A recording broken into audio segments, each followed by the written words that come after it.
Yet are business and home financials the same? Pretty much. Moving forward with the Dekker Team.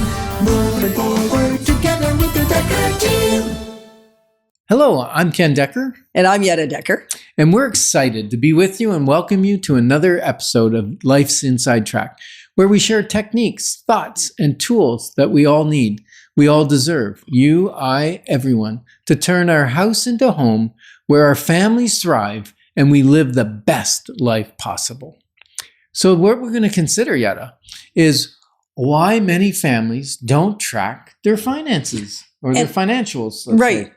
And I think there's a lot of reasons for it. We're going to explore a little bit why we didn't do it for a long time. One, I think, which is a pretty easy answer, is sometimes you think it won't be great. So therefore, it's kind of like bury the head in the sand. Absolutely. Let's not just know what we don't want to know. So I think that's an easy. Yeah. And if you're in that situation, I've been there where I don't want to track something, even in the last year or two where technically we're doing quite well, but there were some things that weren't, and I didn't really want to track it because I didn't want to know how bad things really were.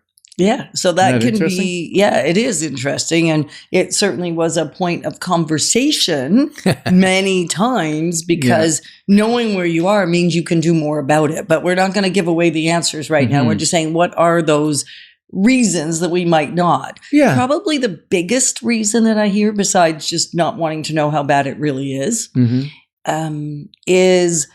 it can sound confusing. Right. Right? Like looking at finances, that's, I think, why you asked the question.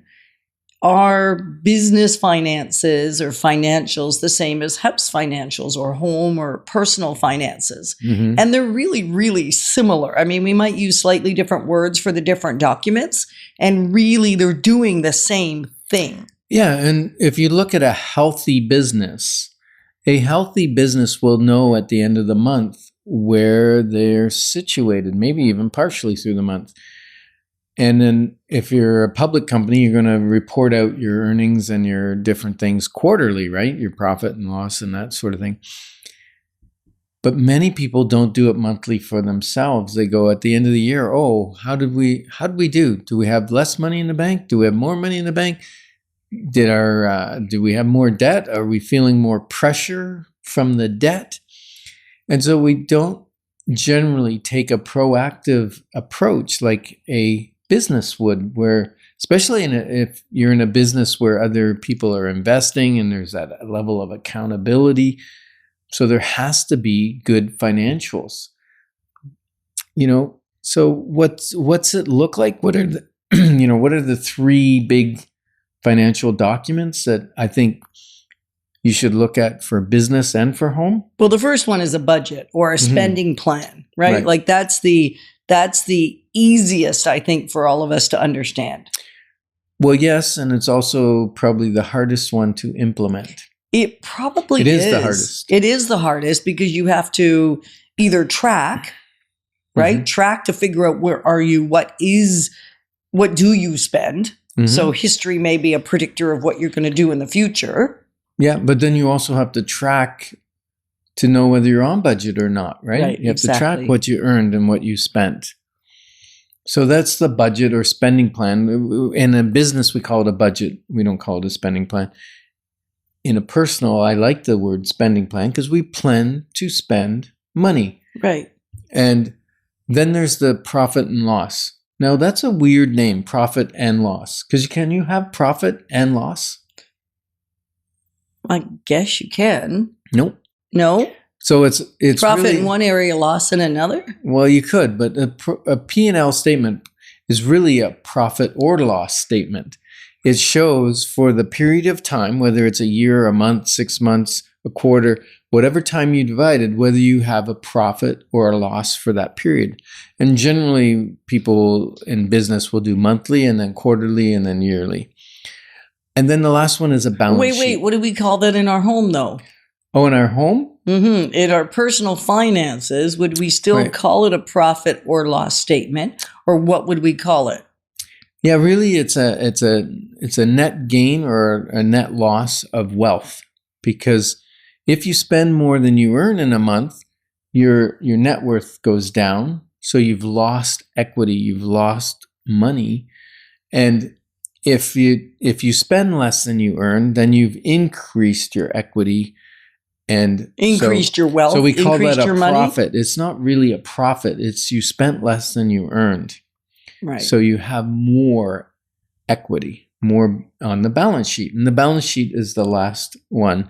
And in the business, it's called a balance sheet. And a balance sheet is like taking a picture of the financial situation of a business at one particular moment in time. And we do the same thing, but we call it a net worth statement, which is basically a balance sheet. And later on, we're going to explain these things out and explain how to do them and explain what the value of them are. Right. But I think the biggest reason we don't do it, back to sort of what we're going to consider, is because we don't know how. Or it sounds daunting. It's ignorance, or it's daunting, it's overwhelming, or we don't like numbers. Right. So where did I get my accounting? Grade 12 and grade 13 accounting class. Right. Maybe you didn't. You're giving away your age. Because grade 13's been gone for a bit. Doesn't exist for a long time. Yeah, I know.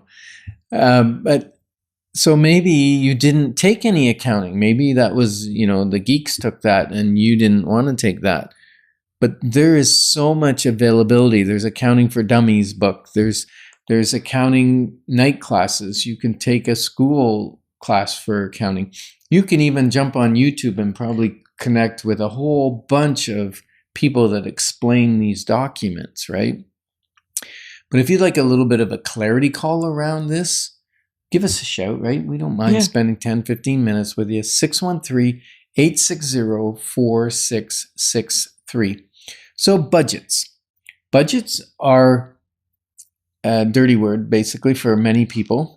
Well, they're because projections we fail at of, them. Right. Projections of what we're going to spend, right? Mm-hmm. Yeah, it's a spending plan. And what we like to do is a zero budget. Right. Now, if you got zero, why would you budget? No, zero budget means you know it's going to come in and everything is allocated. That doesn't mean I'm going to spend every dime. Some of it may be allocated to long-term investments, retirement funds, that kind of thing. So we may take a percentage and that goes over there. Right. Or it could be allocated toward real estate investing. Yeah. I mean, that's something we've done pretty much our whole lives, is taken a percentage and it still goes in the spending plan, right? And we know in advance how much we're going to use toward that. One of my other favorite accounts was our fun account. Oh, the fun account. The fun account. And that didn't mean we necessarily spend it that given month. Because, as an example, you wanted from your fun money, your play money, you wanted to purchase a larger TV. Yep. And so you would allocate a percentage toward that and accumulate, but it still comes out of that month's spending plan and moves into a different bucket. Right. So then when it comes time to buy the TV, it doesn't come out of that month's budget because the money's already been accumulating. We call that capital accumulation. So you could do capital accumulation for replacing the shingles on the house. You know the furnace is going to die at some point. You could every month put $50 or $100 away for your future furnace. Yeah. So my question is, do you handle your budget, or is it a bit of a gamble at the end of the month whether there'll be enough money? And we're honored to be positioning you to build wealth wisely, because it's about way more than just money. Moving forward with the Dekker Team. Moving forward.